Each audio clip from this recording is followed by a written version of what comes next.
Amasomo g'emikono okuli okuzimba, okukanika, okubajja, okutunga n'amalala ge gamu ku gakulaakulanyizza amawanga nga China, Norway n'amalala era gakyusizza embeera z'abavubuka bangi. Alice Nabatta asoma amasannyalaze ku ttendekero lya Ssaabasajja Kabaka Likasawo Institute of Business and Technical Education agamba nti ekyamuwaliriza okusoma essomo lino kwanguyirwa kwetandikirawo mirimu. N'emirimu gy'ebyemikono osobola otandikawo like yo company osobola otandikawo business eyiyo okusinga omuntu agenze ku university kuba aba yeetaaga omulimu okubanga bamukozesa bukozesa. Nabatta akubiriza bawala banne okwetanira amasomo g'emikono bave ku kwagala eby'okumukeeka. Ate omwana omuwala bw'agisoma abeera successful osinga omulenzi cause batono tekisangika batono mu ggwanga okuba nti omuwala yeewaddeyo nasoma obwamakanika, omuwala yeewaddeyo nasoma ebintu by'amasannyalaze, bintu byakwata amagalo, bintu byakwata sipanda, bizibu kabairayo bizibu kuba n'abawala bw'oba otandika butandisi naye bw'omala n'okifitingamu otandika okunyumirwa. Ono ne banne beeyanza Ssaabasajja Kabaka Ronald Mwenda Mutebi II olw'okutandikawo amatendekero g'ebyemikono. Ogenda okutunula muno olaba nti n'oba wasoma weetaaga okubeerako n'ekintu ky'omanya eky'omutwe so that nti n'oba onoonya omulimu ofuna ne ssente ezinoonya omulimu kozi eno society yeetaagisaamu kubanga olinamu ssente. Ssaabasajja Kabaka nja mwebaza nnyo olw'okututeekerawo essomero nga lino era awangaale. Era nga nyongera okwebaza Ssaabasajja Kabaka okututeerawo amasomero nga gano atuyambako muffe nga tetusagenda ku mayunivasitizi ng'oluusi ssente zaagaana ezitwongerayo mu misomo egy'enjawulo ne tuba nga tusobola okufuna naffe ebyokukola eby'omu mitwe.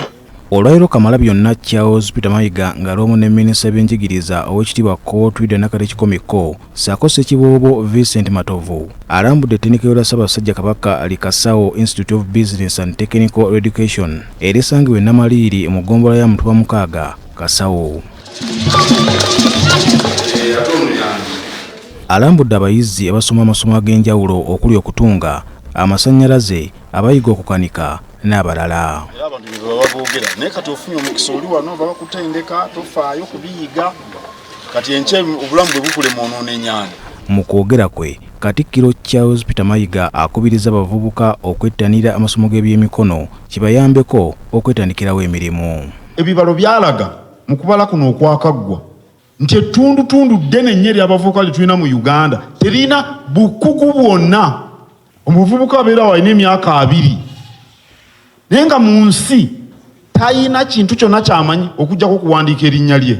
Kati bwe mubeera mu mbeera ey'ekikulu ekyo emirimu tegisobola kulabika era n'obumenyi bw'amateeka buba bulina okweyongera. Kaakati wano ndabye abaana bayiga okutunga, abalala bakanika, abalala basiba nviiri. Omwana ow'engeri ng'eyo tomusuubira nti ajja kugenda okumenya ennyumba z'abantu.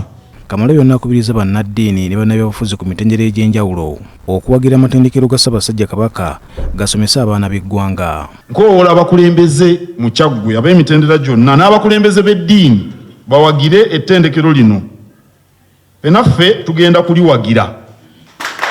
Minisita w'ebyenjigiriza Oweekitiibwa Kootwida Nakalekikomeko yeebazizza Kamalabyonna olw'okussa amaanyi ku byenjigiriza n'asaba abayizi okwewala ebyo ebiyinza okubawugula okuva ku masomo g'ebyemikono. Ekigendererwa ekikyaliwo kyakweyongera mu maaso kumalako misomo.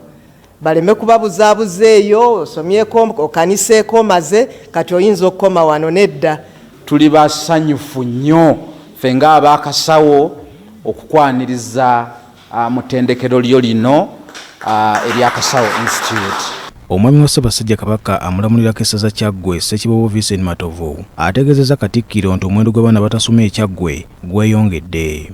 Bwe mba nambula eyo magombolola ssaawa 4-5 biseera ebyokusoma abaana basanga ku makubo nga bataayaaya. Paul Siano Mukiibi, BBS Telefayina ageesigika.